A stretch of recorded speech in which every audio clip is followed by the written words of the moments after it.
Previously on me still not having any idea how Kate and Paul's numbers are generated, what spreadsheet they use to keep track of this, or why their super suits are purple and mauve. Did you know that dinosaurs had feathers? In movies, they look like lizards. Fiona needs to update her sources because Jurassic World Dominion found a way and did give some of its dinosaurs feathers. Also, making me taste the words Jurassic World Dominion. Chopped cheese. What'd I tell you about family time? Isotope does a "I'll just teleport to you so you don't have to come and take a look at this" cliche. Showrunner said, "Draw me up a rotten-looking apple. That way the audience will know that even though assholes decay, each spring they sprout up again and grow into beautiful new asshole trees." Prison overcrowding. So whatever clothes he's wearing get copied as well, but not the blood he's wearing? I really would like to know if this is a choice and whether or not he could copy other things, like weapons. And if not, how does one make a curse that specifically limits this ability to textiles? Having an anti-Paul's collar the entire time and just now putting it on him after his attempted escape. Except I wasn't dead, you idiot. I'm still pissed you wasted my time with that funeral scene. You know it's Dad's birthday this week. Well, I hope he has a happy, plot-convenient, emotional gut punch of a day. Repla kids. Also, this paper people chain should not be surviving this. You should have come with me.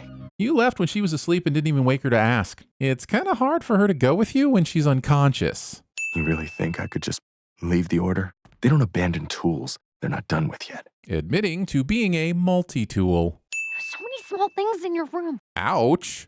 Also, using this slow zoom in on a still frame to save time and money, like you pointed out in Season 2, Episode 7. You wanted me to notice, and I did. Oh, come around and I'll knock on the front door, okay? We never get to the bottom of the reason why Eve does this instead of going home. At this point, she's not even aware of the pancakes that await her. It's like she wanted to look Debbie in the eyes after taking the Invincible for a spin. Why'd you fly out of Mark's window if you're just gonna come back and— Ow! Oliver would be a snitch at TVSins. Cutting your pancakes is some kind of affront to trigonometry. Mark wasn't sleeping. He and Eve had a sleepover. It may have some structural issues, but they could have atom smashed in Eve's jungle house before coming to breakfast this morning and avoided this entire mess. Yeah, I tried making blueberry pancakes once, but I had way too many blueberries, and then the batter was really soggy, and then the blueberries weren't even sweet. Eve awkwardly pancakes on for all the some time, thinking that will distract Debbie from thinking about how she and Mark awkwardly pancaked on for all the some time. You're both adults and free to make your own choices. Well, they're 19, which means they can take on thousands of dollars in crippling college loan debt, but not drink beer. So yes, but only with a road trip to Canada or Mexico. He can fly, he's got super strength, and he's practically invulnerable. You know what you've done. I'm the owner of a private security firm. We're called... Oh, right off with this business card title carding. Get it? Like Invisible ink? Do you get it? Hold on. I don't get it. You failed! The all too familiar words I heard in chemistry, algebra, French, and somehow homeroom make it into the episode. I don't even know how to set up my email. I was all in on tearing down Invincible's heroic image this season, but this feels excessive. Last guy who went up against Liu got eaten. Came out as f***ing dragon shit. The only plausible way this anecdote makes sense is if you waited around long enough for Liu to complete digestion so you could watch the finale. Invincible really thinks Oliver can get hurt skateboarding after watching him get his face smashed into the ground by a Mauler twin in episode 3 of this season. Why the hell are you purple? None of these kids responds with, "Why is your mom purple?" Trying to make a subtle nod to the difference in Ray's character from the comics, only for me to give you a subtle sin for taking me out of the story. Rex gives no instructions, so he got lucky that this was interpreted as an invitation and Ray didn't just say, "Cool drawing," and go back to bed. You said it was something you wanted to do.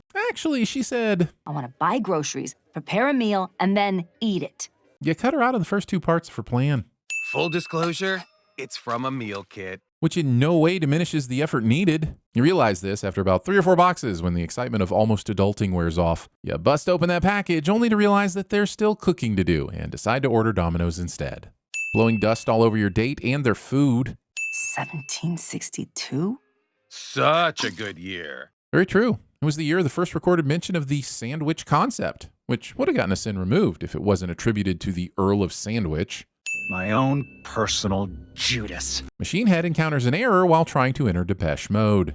You had a visit from an old guy with metal teeth and a bodyguard the size of Nebraska. Except they're not from Nebraska. Because it is well known in the Invincible universe that if you're the size of a place, then you are most likely from that place. It's how places and sizes work. There's always a bigger thumb. Title of my sex tape? You're sure he was having fun?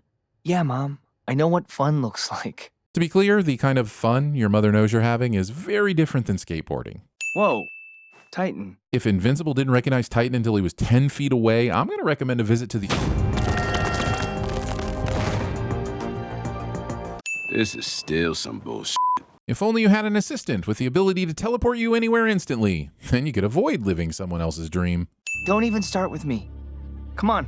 Taking you to prison. Titan lays out a compelling argument about why the neighborhood is better off with him there, and Invincible decides to be an ignorant jerk-ass instead of opening his eyes to the fact that making the world a better place may not be as simple as locking up everyone he thinks is a criminal. It actually would be a very good story arc if it ever revealed in which high school class he learned so much about RICO law. Isotope. He didn't have to teleport behind Mr. Liu so he could make this dramatic "you've been double-crossed" reveal, but Isotope did it for the audience anyway, because he is first and foremost a showman.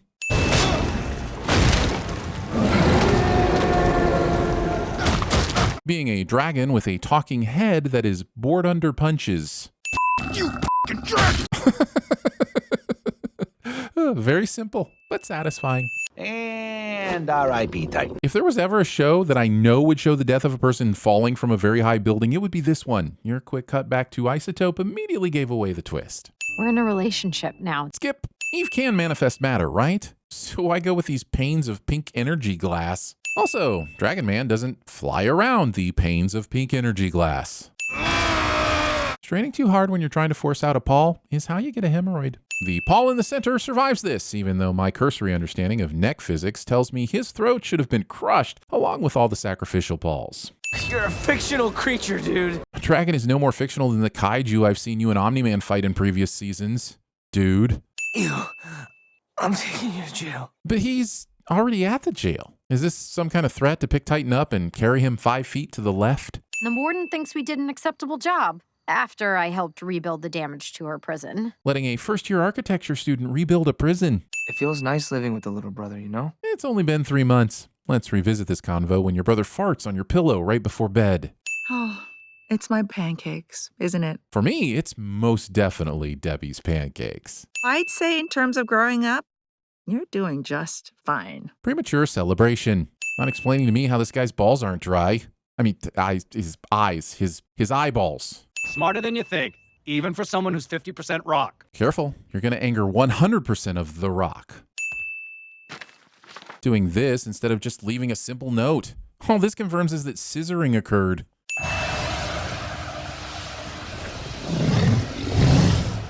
Having breath so bad it can reanimate a corpse. And every time, every single time, we all act surprised. It's Bella and Bailey. Those bitches were absolutely crazy. The best thing about being me, there's so many me. Why did you even rope me into this? Because he roped me into this. Well, him over there, he roped me into this. Well, he roped me into this. Well, what about me? He roped me into this. Well, that one over there roped me into this. Don't tase me, bro! Ow! Gonna send Miz for the road. People like us don't serve sentences. Yeah, we write them together. He and Eve had a sleepover. Oliver, what the hell? Ow! Just pounding away in the darkness. If we had a place of our own, we could just... Bone! Why the hell are you purple? You can't just ask people why they're purple. It's a whole new world, baby. It's a whole new world.